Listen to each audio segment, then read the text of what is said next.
commodity in Malaya. British-owned plantation began to mushroom all over the peninsula, and the promise of employment lured many Indian immigrants, mostly from South India, to Malaya to work in the plantation, to work as plantation laborers. So this influx of Indians, in large numbers, significantly increased the number of Indians in Malaya, a phenomenon that changed the socio-cultural and socio-political landscape of the then Malaya. In 1921, the total number of Indians in Malaya was estimated at 470,000 people. The number went up to 620,000 within 10 years in 1931. From this figure, some 580,000 persons were of South Indian origin, with 14,000 Tamils, 32,000 Telugus, and 35,000 Malayalis. The total Indian population at the end of 1938 was estimated at 740,000 people. More than half of the total population, Indian population in Malaya, worked in estates, and half of them were South Asian laborers. In 1957 census confirms that out of 312,000 Indians who were economically active, 170,000 of them were engaged in plantation agriculture. These are the forefathers of the current day ethnic Indians in Malaysia. Fast forward to the post-independent period, 1957, it is important to acknowledge that India was among the first countries that established diplomatic relations with Malaysia as early as 1957, at that then Federation of Malaya. Shortly after Malaya became independent in 1957. Malaya was later known as Malaysia after its merger with Singapore, Sabah and Sarawak in 1963. Of course, that merger loosened in 1965 with the exit of Singapore. The two countries enjoyed a strong relationship in the 1960s due to primarily a personal friendship between the Prime Ministers, Nehru and Tunku Abdul Rahman. The 1960s, late 1950s and 60s, the spirit of freedom movement against colonialism and oppression brought these leaders closer together in their quest to address post-colonial and Cold War dynamics. In 1957, India was one of the first countries to recognize Malaya and later Malaysia's statehood and establish diplomatic relations. In the 1960s were a turbulent period for both India and Malaysia. Both countries were embroiled in regional geopolitical conflicts with their immediate neighbors. Despite the difficulty, both countries maintained good relations, demonstrating outstanding statesmanship. During the Sino-Indian War in 1962, for example, Malaysia expressed sympathy for and stood by India, promising complete support. Tunku went on to launch what is called the Save Democracy Fund crowdfunding campaign to help India to fight Chinese aggression.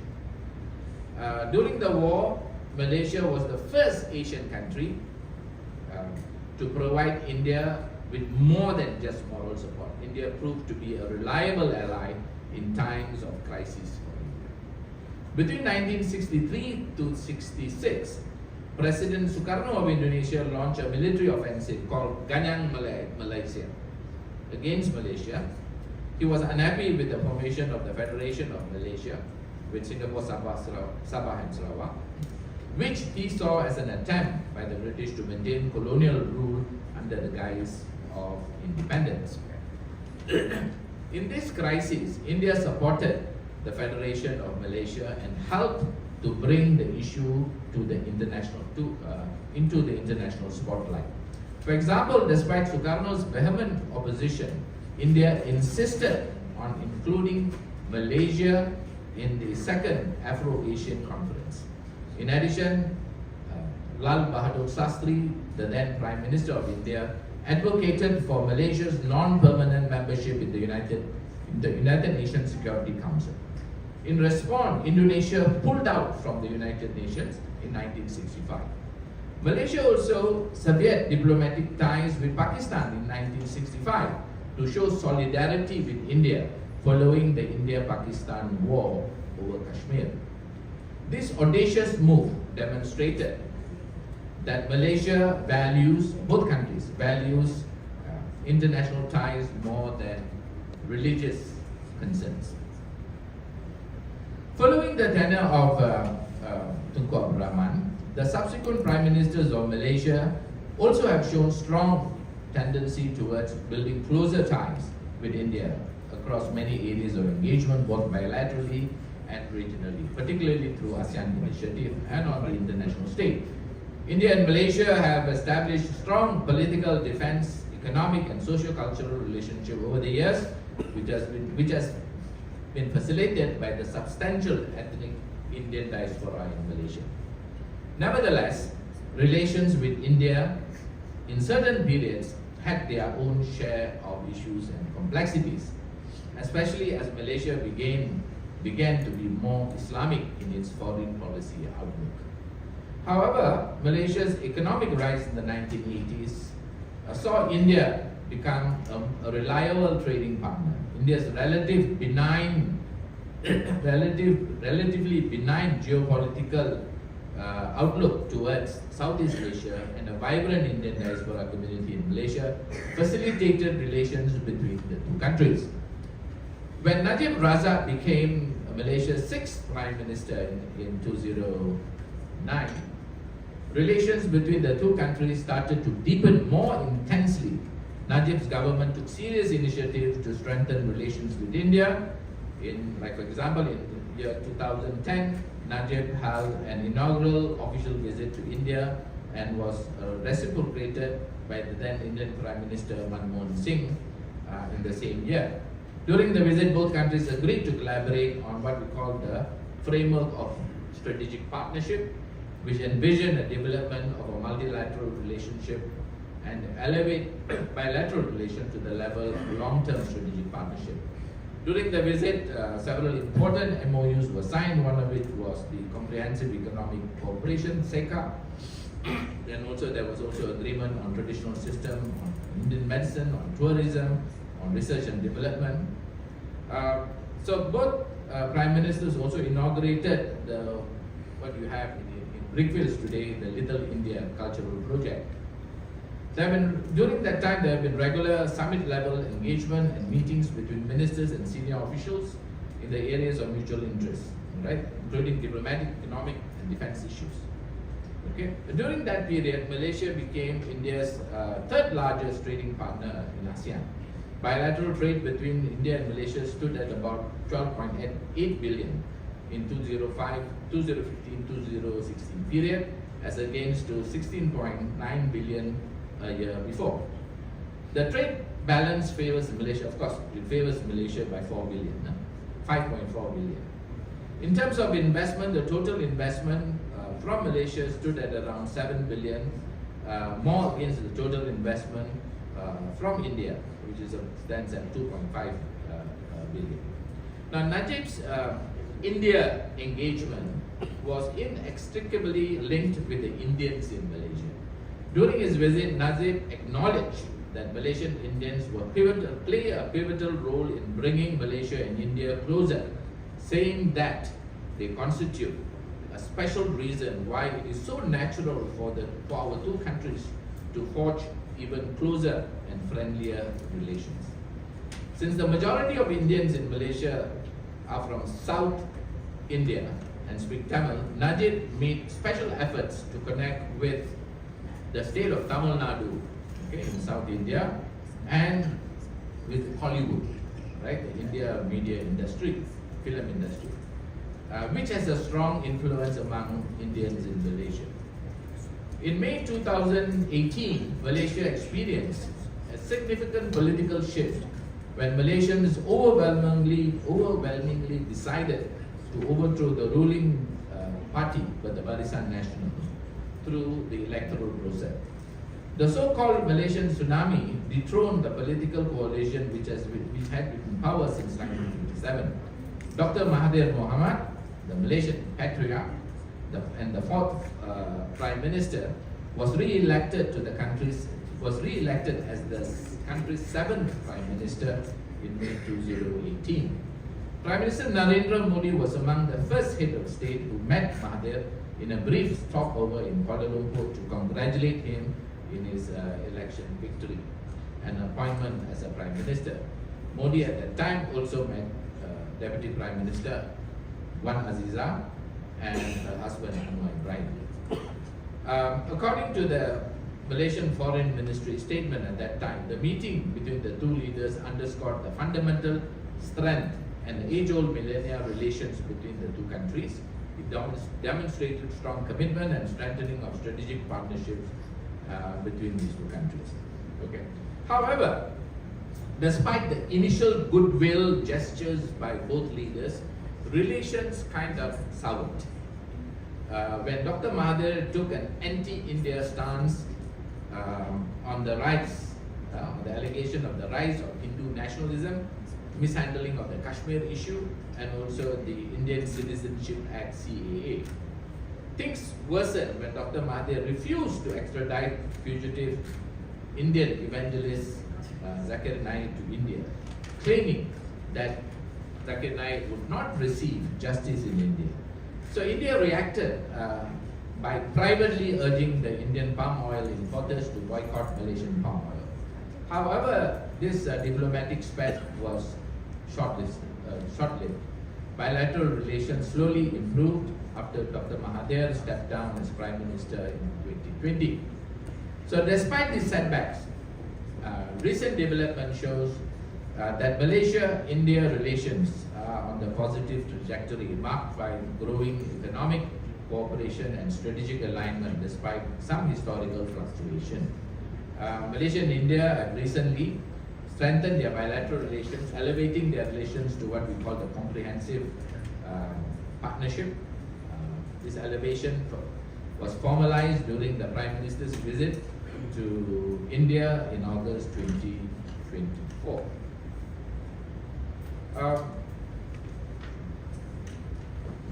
So I would say that despite these upheavals, bilateral relations tend to bounce back rather rapidly, I would say.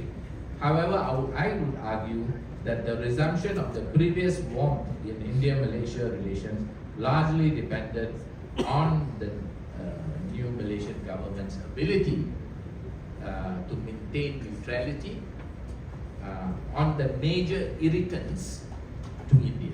Okay, you know what do I mean? Okay, especially the Kashmir issue and also India's internal ethno-religious issues. Now that is the first part of my presentation. You still have to listen to the second part. Very informative. I burned the midnight oil preparing this. You better listen. It's a very short, another 5-10 minutes. Well, the second part of the paper, ladies and gentlemen, let me focus on my discussion on some of the areas of diaspora engagement, okay, of the communities, okay. So the Indian diaspora, as I mentioned earlier, is one of the largest in Southeast Asia, serves as both the bridge and also a catalyst for deeper Malaysia-India ties. Their influence span in history, culture, economics, politics, and so on. All right, I think there are several areas that I'd like to mention here. The number one is basically the maintenance of link in the realm of cultural diplomacy, which is very important. All right, and India also exercises this as a form of a soft power in engaging the Indian diaspora. Okay, it is an important factor in Malaysia-India relations. It helps to shape perception, build trust, sustain long-term goodwill. Regular engagement through art, education, media, people-to-people interaction also cements these bilateral links. Okay? Some of the key cultural diplomacy initiatives undertaken include the establishment of the Cultural Center, which is very active in Kuala Lumpur, the Indian Cultural Center. Matrade also has a cultural outreach program in India. Additionally, India's cultural influence in Malaysia is strengthened by community-driven institutions and activities. Right? Malaysians from all walks of life participate in all sorts of Indian functions, from Diwali to Pongal to Holi. When I was growing up, we didn't celebrate Holi, but nowadays people are celebrating Holi. Yeah? Okay. The second one is the diaspora engagement, which is another initiative that is actively being pursued. This includes activity carried out by PIO Malaysia, all right, and events such as this. Okay. That involves agencies from India as well as agencies from Malaysia, which pursued multitude of activities, including culinary diplomacy, tourism, mutual tourism, Ayurveda, wellness activities, and so on and so forth. On the economic and trade front, I would gladly say that actually Malaysia and India economic links, trading links actually predates official government initiatives. Right? Indian goods and services, especially Indian goods, were exported from Malaysia, was imported from India, exported. Okay, to serve the needs of the Indian populace in Malaya and Singapore, Malaysia. However, this engagement flourished with more concrete economic partnership. It must also be noted that entrepreneurs and professionals of the Indian origin play a key role in the Malaysian economy and bilateral trade. In the realm of political influence and governance, I must say that the diaspora organization in Malaysia often provide a voice for community interests.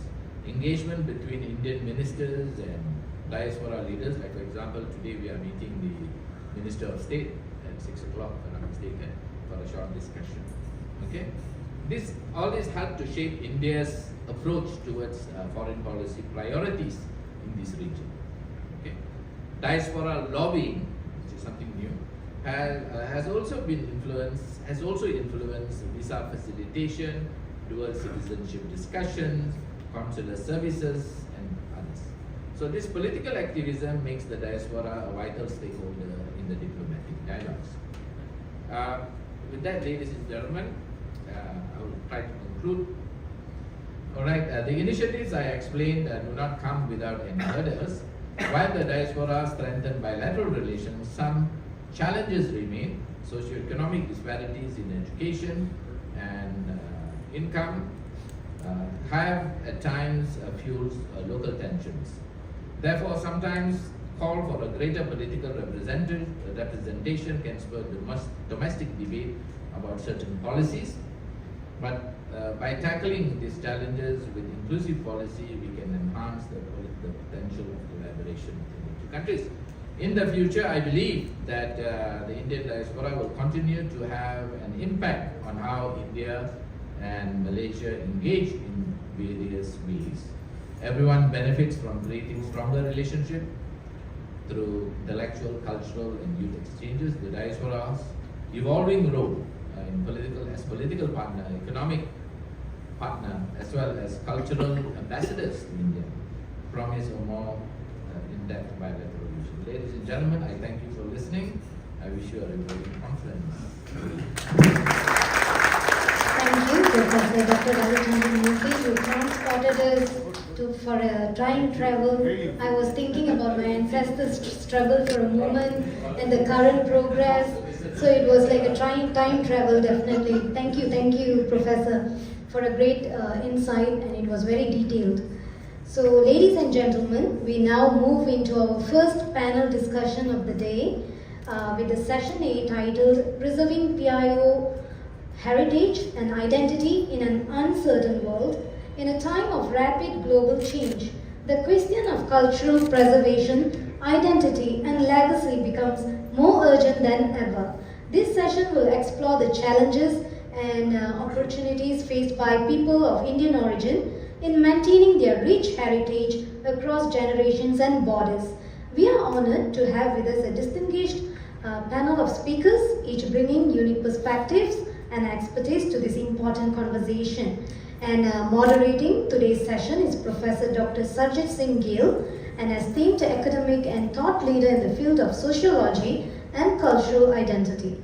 Joining him on the panel will be Dr. Velan Kunju Raman, Professor Dr. Manuel Selvaraj Baxi, Ms. Sujitra Jayaseelan, Dr. Suma Parahagaran. Let us begin with what promises to be a compelling and thought-provoking discussion. Please join me in welcoming our moderator and panelists. More energy, please. Thank you.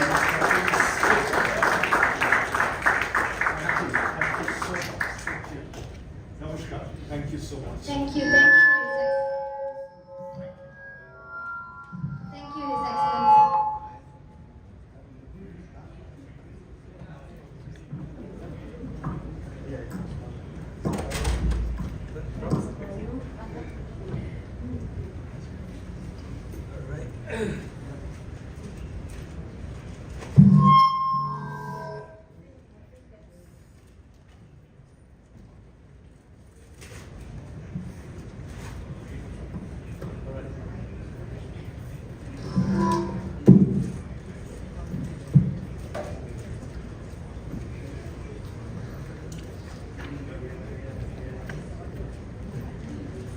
All right, good afternoon, everyone.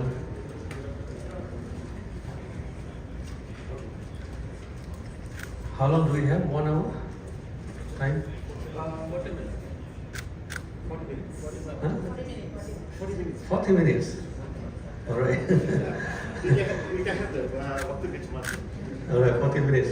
Plus minus about 50 minutes, right? All right, because all the rituals I've done just now. I warmly welcome everyone to our first panel discussion titled Preserving People of Indian Origin, Heritage and Identity in an Uncertain World. My name is Sanjit Singh. I'm from University of Putra, Malaysia. I would like to introduce the distinguished panelists today. Very briefly here. I'm sorry, I'm running out of time because we have quite a number of good questions. The first panelist is Dr. Velan Kunjuraman, a senior lecturer at the Center for Research in Development, Social and Environment, Faculty of Social Sciences and Humanity, the University of National Malaysia. His research focuses on sustainable tourism, environmental anthropology and rural community development. Our second panelist is Professor Dr. Manuel Selvaraj Baxi, Dean of the School of Social Sciences, Arts and Humanities from Lincoln University College, Malaysia. Our next panelist, Ms. Sujitra Jayaseelan, is the founder and director of the Sugam Foundation, which is dedicated to the preservation and promotion of arts, culture, and education. And last but not least, our Dr. Suma Parahagaran, a senior lecturer at the INTI International University. She received a PhD in education from the University of Sydney. Well, our discussion format is quite simple and straightforward. Everyone is given about 10 minutes per session. We only have 2 rounds. And if we have time, I will open to the floor for Q&A. If we don't have time, then probably we can have discussion over the lunch. Yeah? So let us begin for the first topic. The first topic is quite straightforward. There appear to be a limited platform for PIO voices in the arts, academia and politics that can marginalize their social, cultural and ethnic identities. Moreover, there's also a lack of visibility in the school curriculum on PIO history and contribution. Do you think that we need to rewrite and correct the historical narrative, particularly in Malaysia? So let me start with Dr. Velan first. Thank you, Prof. Vanakkam. Good afternoon, everybody. I'm Velan Kunjuraman from UKM. So regarding the question posed to me, yes, this is the one of the timely approach that we need to understand and embrace whenever we are in the AI era. So the history must be rewritten, especially on PIOs. When we, back in my time, my childhood time when I started my early primary education back in 1990s. So I can see there are limited number of evidences on PIO's history. So when I step into STPM, or we call here Malaysian Higher Education Certificate, so where I took history subjects, so we have 4 books, textbooks. One of the books on Tamadun Dunia or world history. So there is somehow there is some evidences on PIO history, but not widely explained or giving more emphasis on what is the real PIO histories, especially on the education, activism, cultural, as well as the community development contribution towards the nation building. So I think this is the time where the historians, if you are studying history, I think you are the perfect scholar to engage and to reclaim our history as well as the identity in these particular areas. So I would say here in Malaysia, we still have some opportunity to engage with those discussions, especially PIO academic conference like this, and even in the universities also we do some engagement with the some scholars, especially the stakeholder who are really into the socio-economic development in Malaysian Indian communities. So I would say, Prof, this is the right time for us to reimagine, redefine our PIO history in our textbook, especially in the national curricular development issues, as well as our higher educational institution. So with that note, we can talk more on that later. We give some opportunity to other speakers. Thank you. Professor, Maxi? Thank you so much, Prof. And Vanakkam. Good afternoon to all. If I can speak in dual language, is that okay? Sure. Thank you so much. But before I would change to another language, I'll still continue with English. If you're talking about history and to rewrite the narrative, whose perspective you want to rewrite? History is all about perspectives. And if the perspective is rightly defined, maybe with a gap of few places of missing puzzles, now whose history and whose perspective we need to redefine is the most important question we need to ask ourselves. And more importantly is the history that has already been existing for a long time here, what is the lacunae that we have? Is it that we are all underrepresented as PIOs, or is it underrepresented only in the movies that we see? Because movies do only give a minuscule representation what PIOs are from the Indian perspective and from the PIOs perspective from other countries where Indians do still live. So my answer would be, we need to fix the facts on the table. We need to come with the statistics. We need to come with a quantitative and a qualitative report and exactly point where our history is being underrepresented and whether any factual misrepresentation has been ever laid it or not. So if we lay the facts on the table with a scholarly perspective, then it's easy for us to understand where we are really missing the bullseye.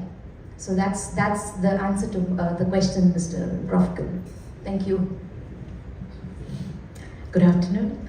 So I'm going to echo what Prof. Maxi has said. Yes, definitely the approach has to be from a scholarly perspective. Otherwise, it's going to be very difficult to convince the National Curriculum Board to even include anything. And if I want to just go back to what Dr. Valen said, when I was a kid, I don't remember reading anything about where I came from, okay, in the textbooks. So whilst this effort of rewriting is definitely commendable and it needs to be started, I also believe that the CSOs play a very, very important role in creating the awareness whilst that work of rewriting is taking place. I think the CSOs can contribute in creating awareness about the history and the story of the PIOs.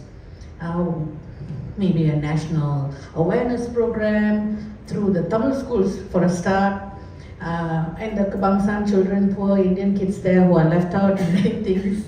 Yeah, because all concentrations are only on the Indian kids in Tamil schools. I truly believe the ones in Kebangsaan also need to be told where they come from and the history. So that kind of campaign and awareness can take place whilst the rewriting process goes on, because that's going to be a long one. Right? Thank you. Namaste. Welcome everyone, and I thank Professor Ravi for giving me this opportunity. Just quickly on my background, I was 21, I studied in India for 21 years, and I'm a Malaysian origin. I just want to say that rewriting history for PIOs, we need to look at contemporary methods. Let's look at social media. Let's look at visual illustration that will last for a long time, because the young ones are not going to read. We know they are on a TikTok version now. They're more on WhatsApp. Let's be very practical. I think social media should be a big platform to bring journal researchers from Indian origin together into Facebook and any platform that we can have. And also Indian origins from Southeast Asia. Malaysia could lead it. And mobile learning as well, because these are platforms which are used now. And rewriting the curriculum, many years back when I looked at the research under curriculum writing and how often we change our curriculum is after every 5 years, and it's a political agenda. And so best is to bring the culture within people through social media and the normal AI platforms, which is going to be big now in the next few years. Thank you very much. All right, thank you. Thank you to all the panelists for the first round. Well, I sit in the Malaysian history textbook panel for the coming 4 years, and we are now in the midst of revising the history for the next 10 years, from 2027 up to 2037. 10 years, not every 5 years, every 10 years. So there's a lot of ideas coming to incorporate the history of the minorities in the textbook. All right. So we do have many. For information, we do have many, what they call these scholars, our previous scholars, our senior scholars, like Professor K.S. Sandhu, Professor A. Mani, K.R. Sataratnam. All these are scholars that have written good books. The problem we don't read. Professor T. Marimutu is here, prominent scholar. We need to read their books. We need to read what they have written. And the young one have to read. Right? We cannot just depend. We need to go to the library. I think I agree with that. The good idea is to bring to the social media, engage with the historian, bring to social media awareness and so on. And I'm sure with this, having a journal with us here, a journal of PIO, I think it's a good opportunity for the young one to read the Indians' history, contribution, and of course challenges as well. Yeah, thank you for that. I want to move to the second question. Second question is something that is quite prominent, looking at globalization and cultural assimilation has often overshadowed the traditional practices of the PIOs. There appear to be an intergenerational disconnect in embracing ethno-cultural values and practices. Our elders struggle to pass on tradition and languages, while the youth feel less connected to their root if cultural transmission isn't intentional or engaging.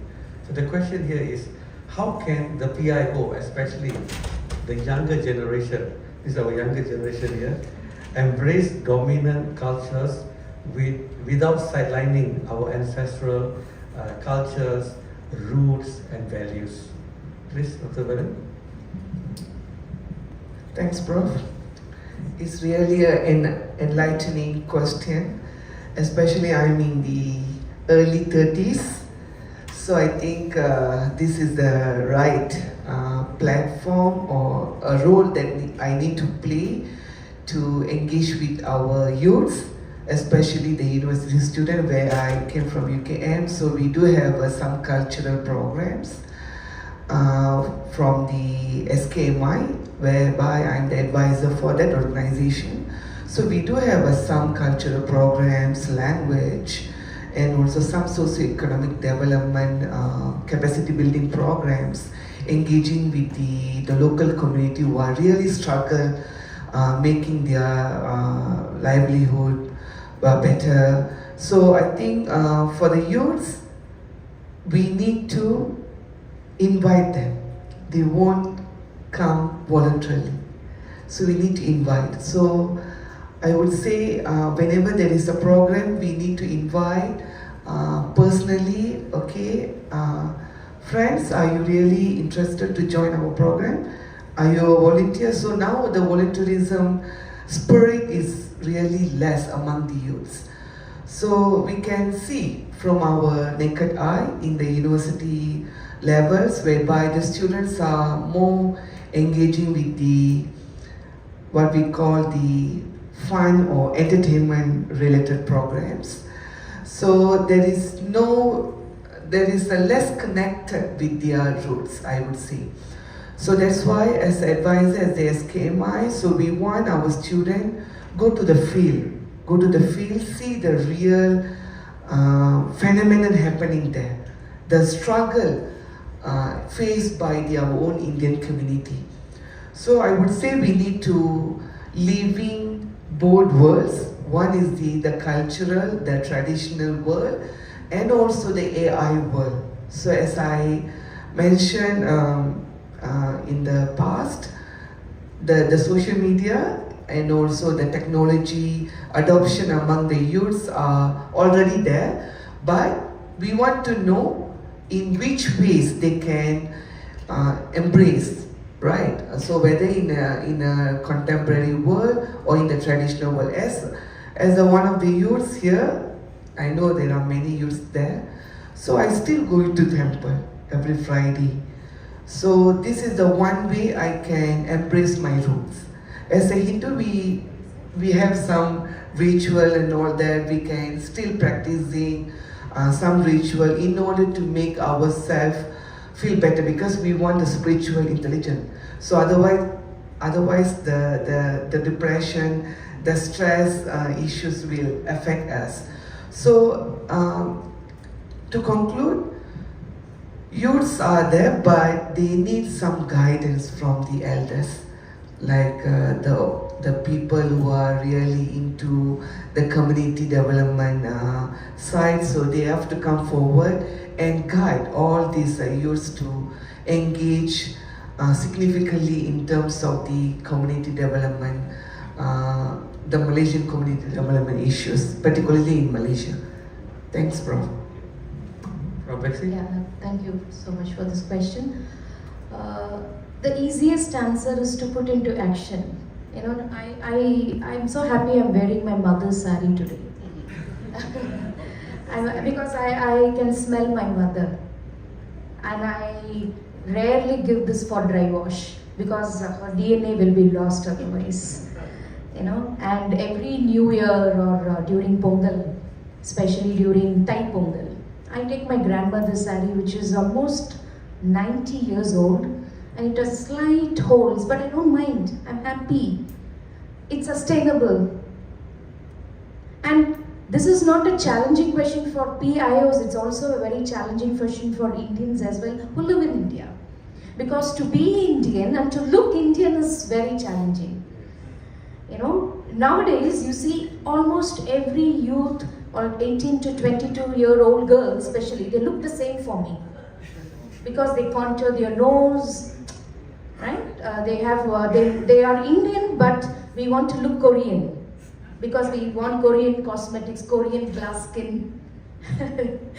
So how sustainable? Indians are actually, there is one thing which is very unique and common with Indians is whatever they did, it was all sustainable. It was all meant to be kept for 200 to 300 years. We preserve that culture. But slowly we are missing out on modern day commercialization, globalization, interconnectedness. Many of us are going abroad for higher studies. And it's also so important, do we get married to another fellow Indian? Because our offspring should look like an Indian. Now, to preserve our unique identity, do my son or daughter look the same way I look or my grandparents looked? But scientifically speaking, this is a little controversy, because science says that if you keep genetically involved with your own fellow ethnicity, then there is a degeneration of the cells, which will not help in a thriving thinking, thriving creativity.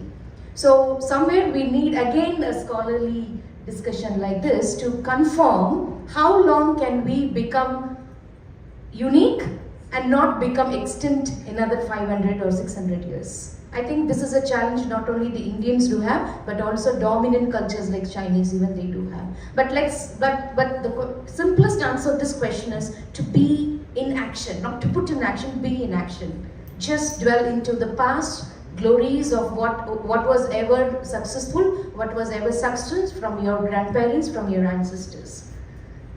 So we can follow our ethnicity. See, this sari, for many of us, this is just a draping. But I look at it as a 360-degree of an entire landscape of flora and fauna marked in vegetable print.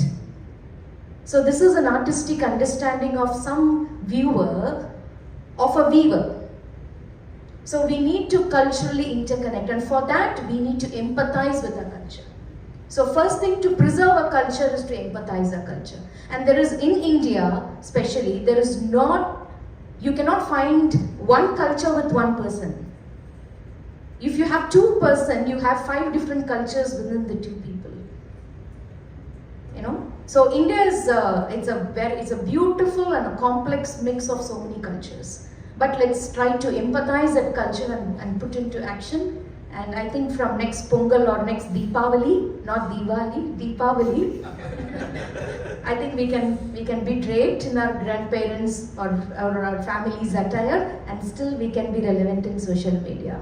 Thank you. Well, I just want to, I think everything needs to start with education. Without education and understanding and the knowledge planted, I think we need to rely a lot on hereditary, or we need to rely a lot on what our parents tell us. But if a certain arts and cultural education can be put in a child in their growing years, I think it will become a knowledge that they will take in and try to preserve. Why I say so is because in Malaysia, we are minorities, and we have children of the other ethnicities, right? And you see in most schools that kids, when they go to school, actually some of them don't even want to wear a botu. This is it's quite natural. It happens everywhere. So because they want to blend in, right? So, but if a child is taught in that arts and cultural education that why actually do you wear it? Why it's important? Or why do you go to a temple? Why do you circumambulate 3 times? Why? The why? Because why must I do this? So I think the education part is missing, and we are just relying on the mother telling, and usually when mothers tell, children don't listen. It has to be some kind of process, a proper documented book process, a teaching curriculum. It's not going to happen in schools. So again, I come back to cultural institutions and the contributions of CSOs to maybe come up with a book. I don't know. Social media and AI is a tool. First, we need to have the process. What is it that we want to do? And then we use all these tools to deliver whatever that has been decided, right? So I see this happening a lot in the cultural institutions. I see hundreds of children learning Bharatanatyam, learning the Odissi, Carnatic music, violin. What happens in the process? It's not just singing and dancing. I think a certain connection happens with their culture. When they hold the instrument, when they dress in a Bharatanatyam suit or an Odissi, I think a connection happens. And then you don't have to push the fact that, hey, you are Indian, you need to follow the values. You can be a modern Indian, forward-minded, modern thinking Indian, but still preserving your cultural values because you're connected to it. So I think everything has to start with education of our culture to the new generation. Yeah, thank you. Thank you, Mrs. Jitra. Dr. Suma? Are we running out of time? No, we have time. No worry. We can cut the lunchtime, no worry. So I can go on till lunchtime.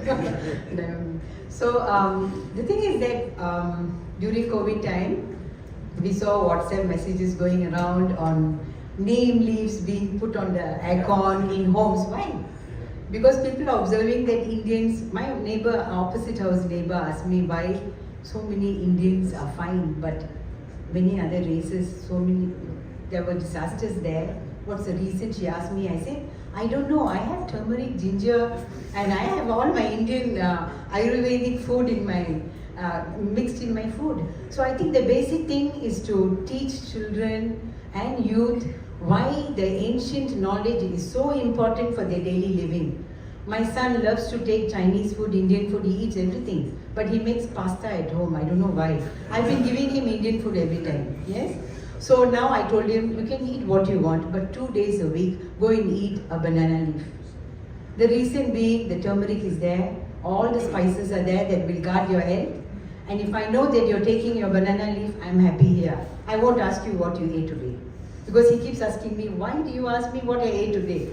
Because I nurtured you and I want to make sure that you are fine till the end, right? So the science aspect of food, of medicine, of herbs, then the science aspects of living, I think we need to go for lifelong learning, should be put in motion, social media for our youths. Then the other thing that should come in is talking about Sanskrit, which is the mother of all languages in India, and the Vedic, even Russians, and we have many other nations who are now chanting Vedas. And why Vedas? Because this is the original scientific sound that we are breathing. Our whole prana, our life breath is on the Om, which is coming from the Vedic system itself. So we need to bring this knowledge of the breath, basic breath. So when I did research with Laos, Indonesia and Malaysia on silent sitting, because our children are getting very restless, they can't attend. So we said, why don't you sit silently for 2 minutes before you start studying?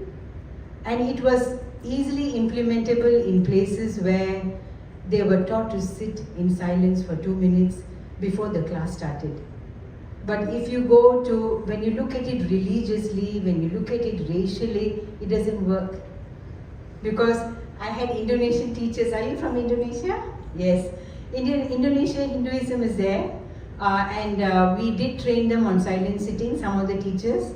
But they came and told me, when I interviewed them, they asked me, but that is Hinduism, that is Buddhism. So I told them, you can use Quran music. Just put the Quran music and sit quietly. Because the 2 minutes that you breathe silently will help you to focus and increase your memory. There's a lot of science in our ancient practices. So I think we need to bring this up again and again on social media so that people will get to know why are we doing all these things, right? Because they don't know. My son will ask me, where's God? Show me God. So these are questions youngsters are asking now. But science is bringing back the answers. Today the sages in India are bringing scientific knowledge back through Vedas as well as through science now in the living world. So we need to combine both. And that's what the gurus have taught us. Human excellence is about bringing both science and the Vedic knowledge. So this is something that we have to know, and I think it's very important for the younger generation as well. Why the neem tree should be there in front of your house? Why you should have the tulasi? Why? Because there's mercury in tulasi. A little bit of mercury is good, and the tulasi is always kept slightly far away, not near the house. You should not keep the tulasi plant next to the curry leaf. Why? Because mercury, the tulasi plant will die. So there's so many scientific aspects in Hinduism which we should bring back. And this is all science. Even in the Muslim, I've read the Quran, and everything is very similar if you look at it. The origins are the same. So the reason why we need this, And I think the most important thing is to unite everybody on social media. All the Indian youths who are lost. You know, now mental well-being is a big subject in education.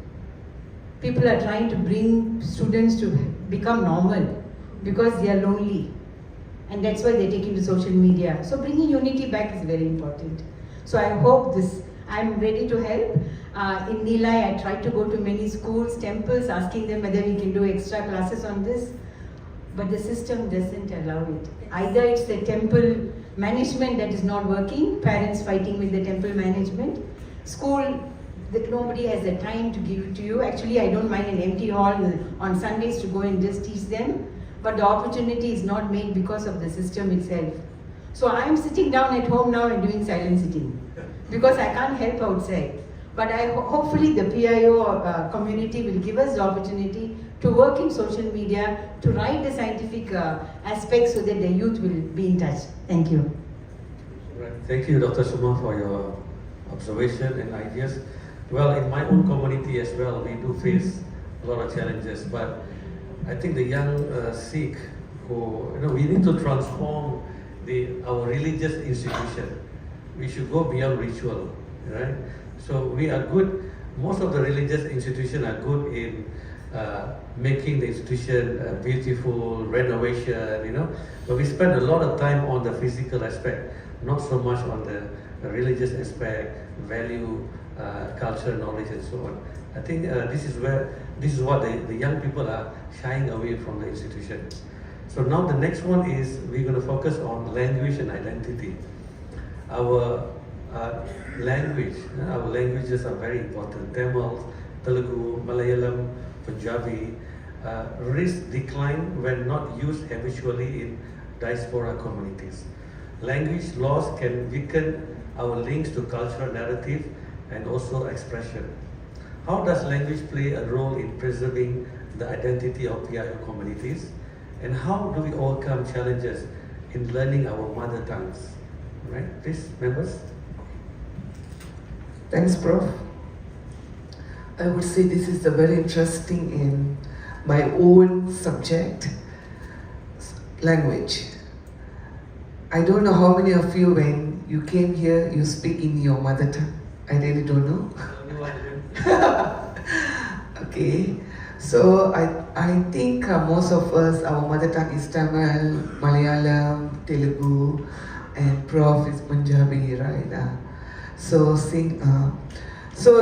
The language play a vital role, as we all know. That's the only communication tool to interact with people, social interaction.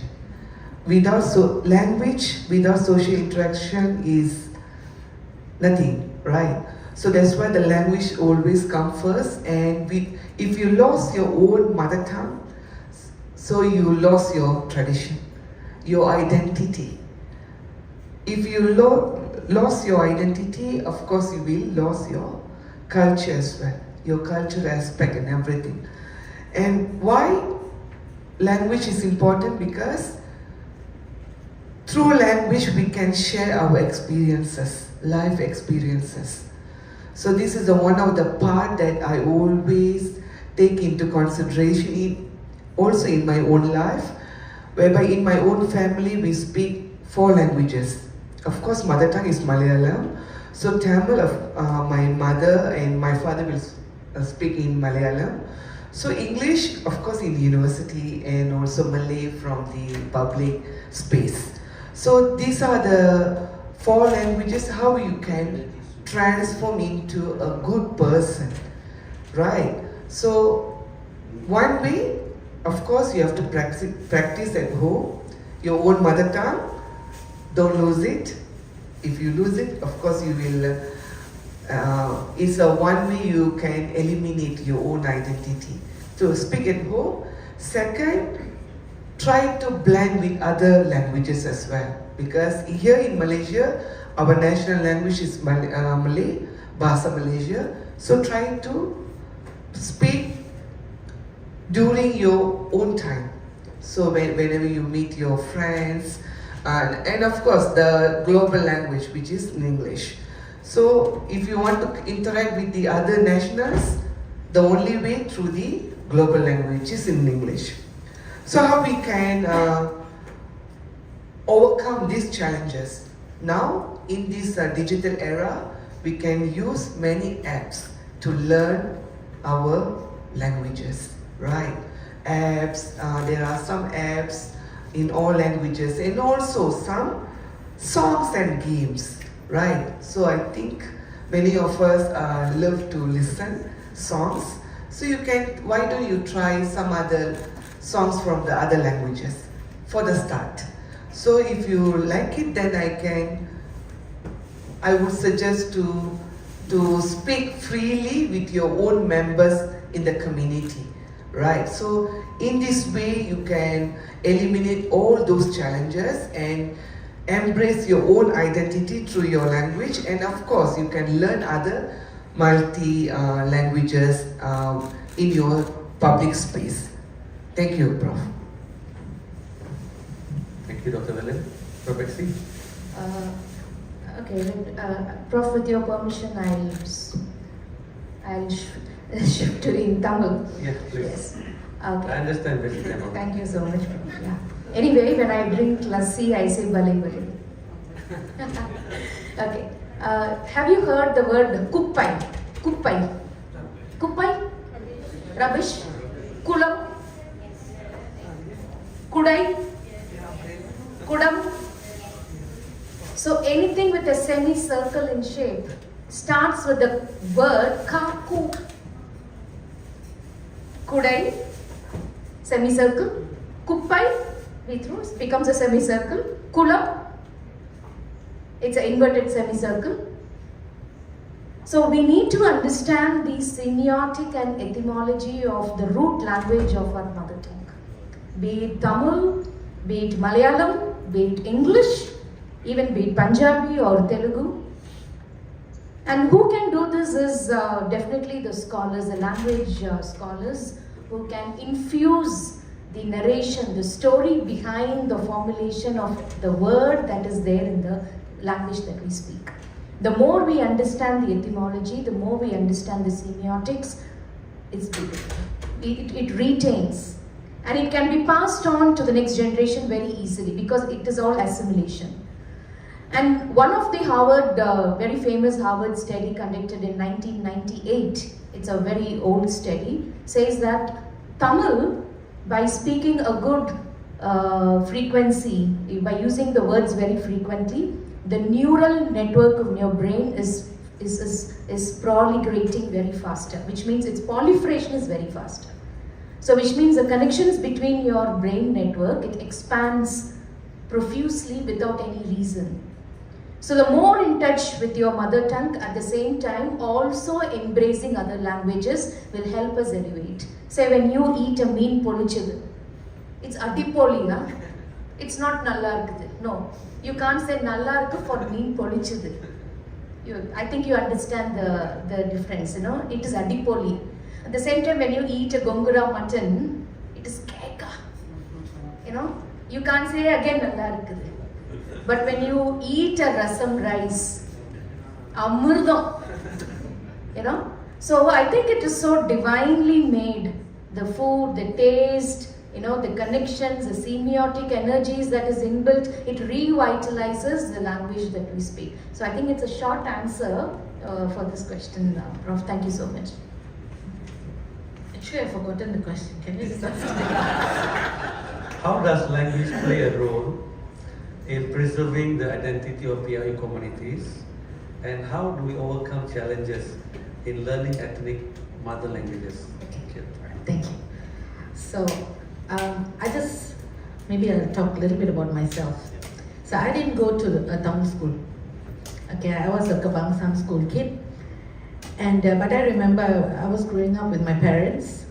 And, I was growing up with my grandparents, and they spoke Tamil at home. I come from a mixed parentage. Mixed means Indians only, but it's Telugu and Tamil. So, but we only spoke Tamil. I know nothing about Telugu, but I sing Telugu. So my grandmother taught us Tevaram. So even though I didn't go to a Tamil school, and I didn't really speak much Tamil.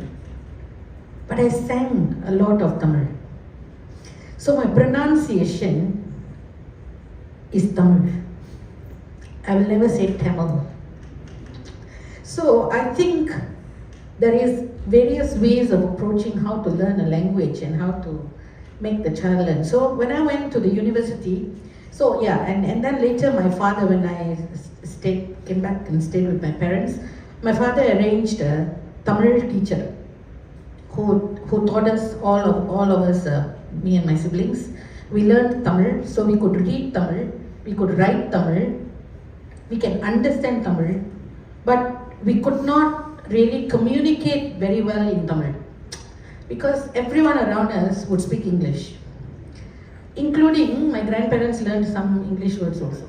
So this was ongoing till I went to University of Malaya, where I interacted with a lot of Tamils.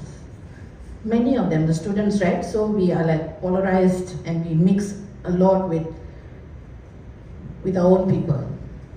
And then they spoke a lot of Tamil. So, but there is already knowledge, I can speak clean.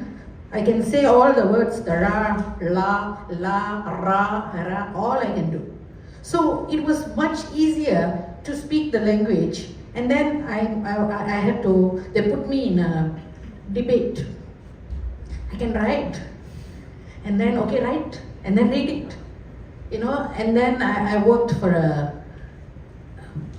someone, Indian politician, where I had to write speeches in Tamil. I could write. And that's how my Tamil evolved. I remember going for a first Astro Varnaval interview, and every line I spoke like, if I had 10 words, I spoke 7 words in English and 3 words in Tamil. But today I can speak that entire whole conversation or whatever I need to speak, I can do it in Tamil. You see, so it's a process. So that opportunity must be given, there must be effort put in to create that pathway of preserving the language and learning the language. And I think it can be done quite easily if the approach is quite positive. So when we say, oh, Tamil school la padichen, ana, Tamil school la padikino. Tamil school la padikatti, Tamil pesa venama. Pesa no.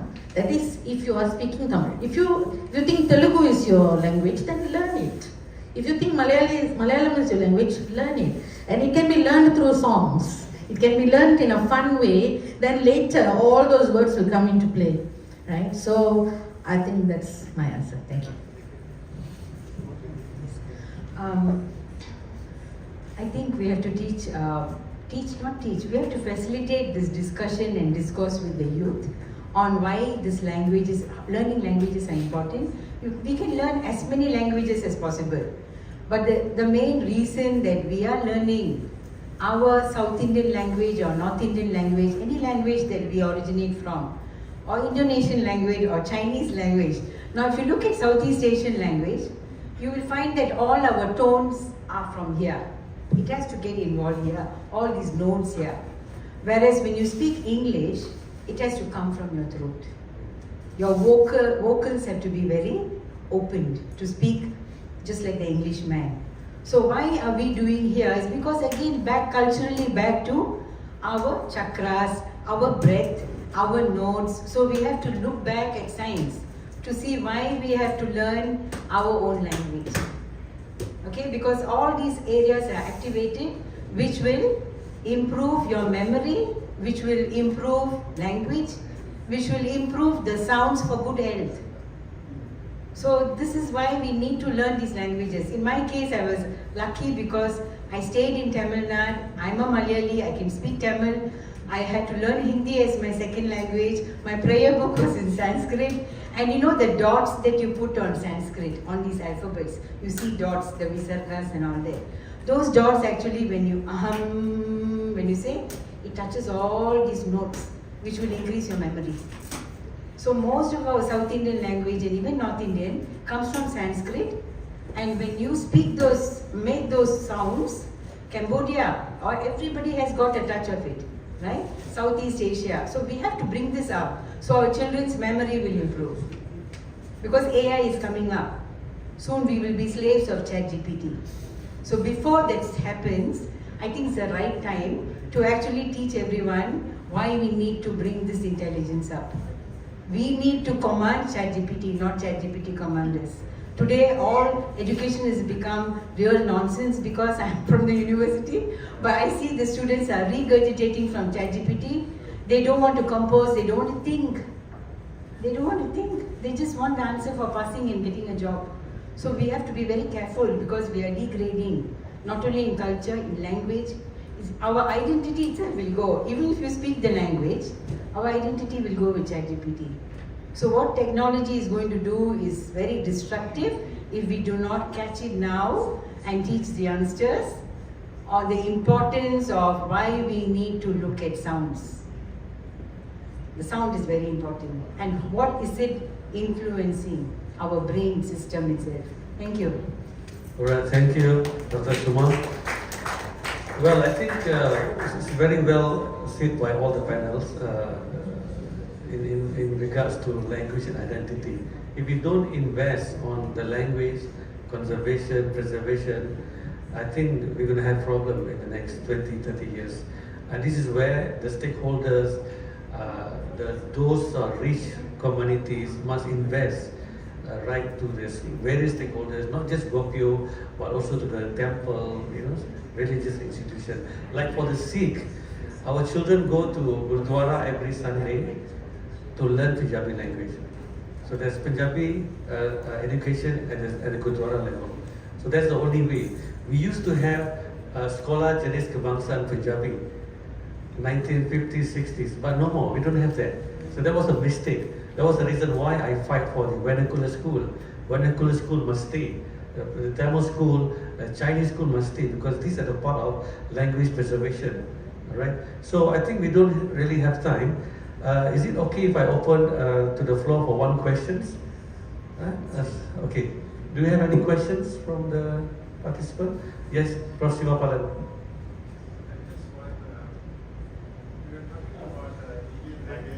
One minute, Prof.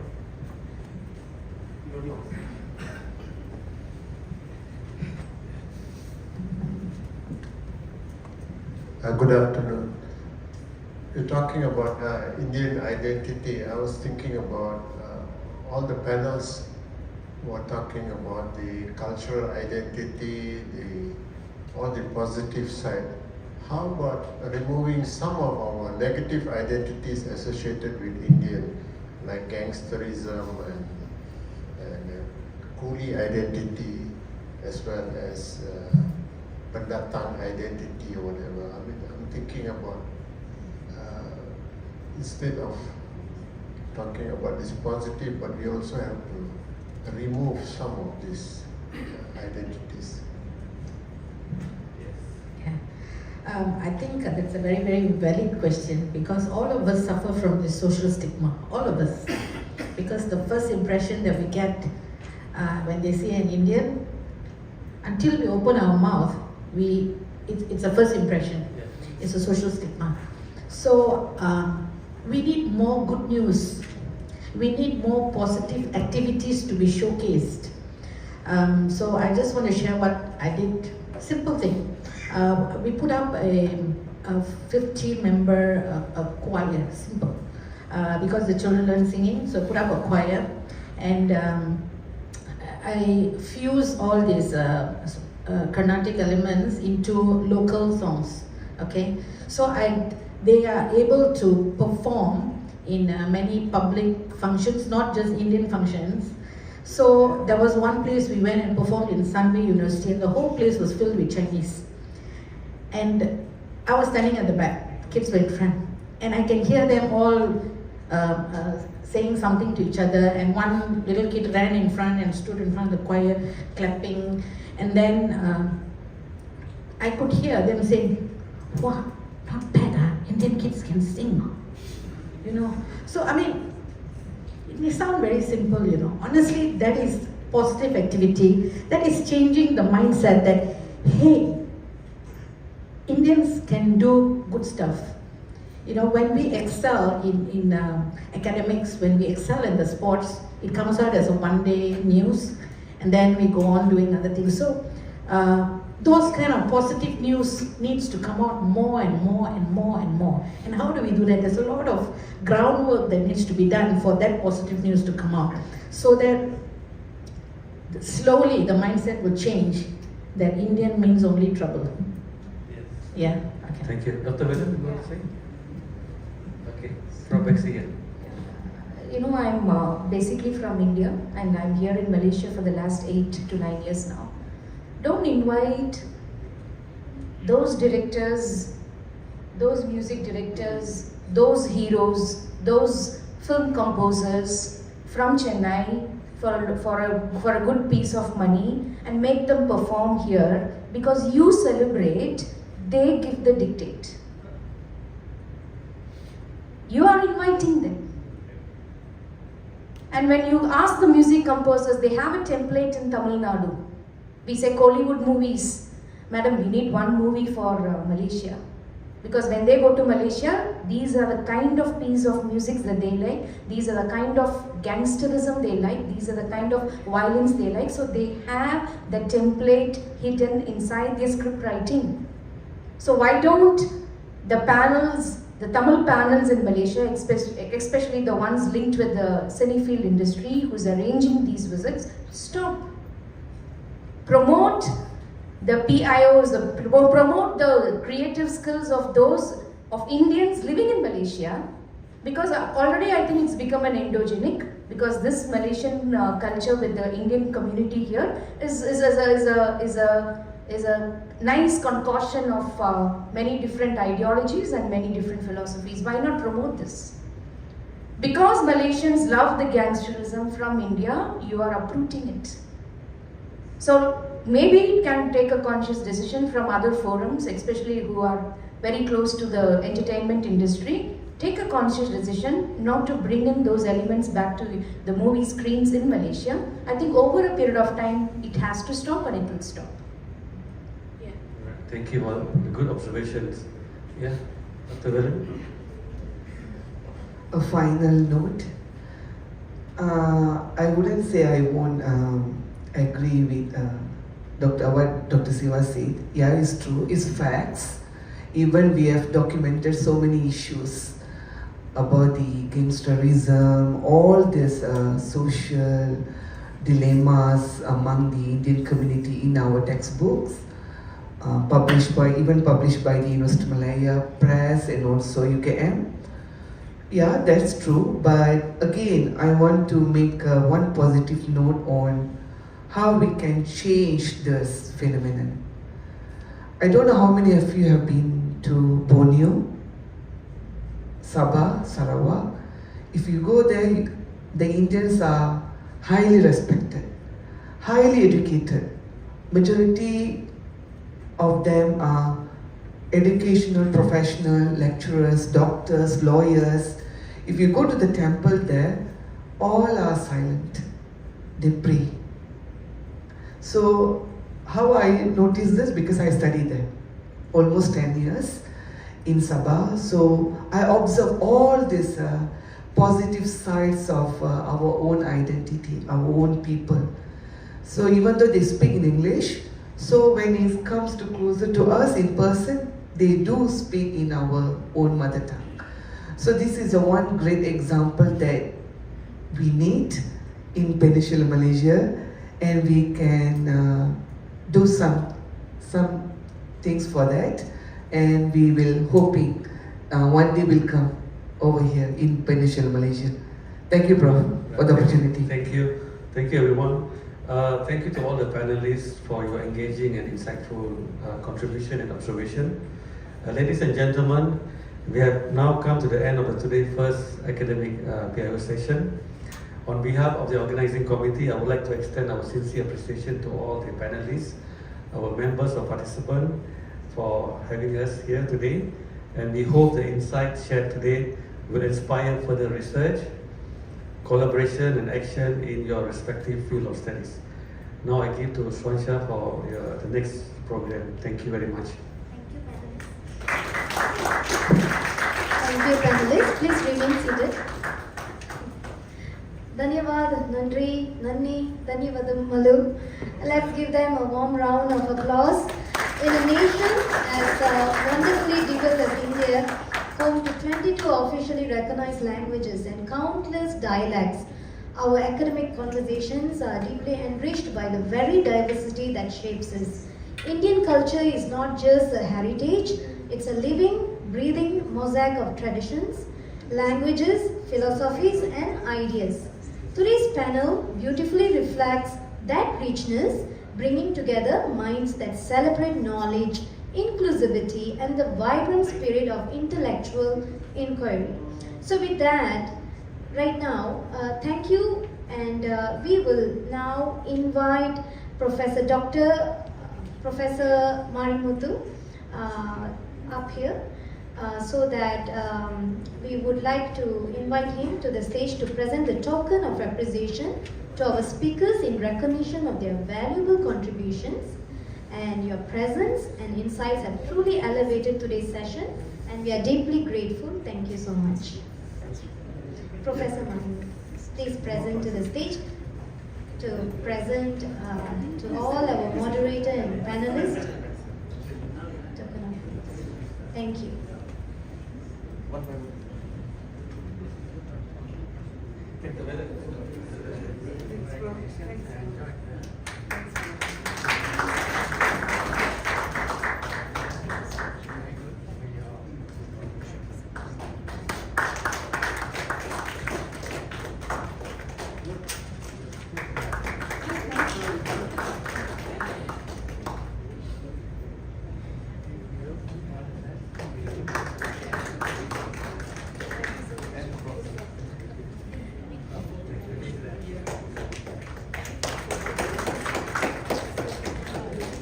Thank you, and please remain there on the stage for a group photo session. Please join us at the front for the official photograph.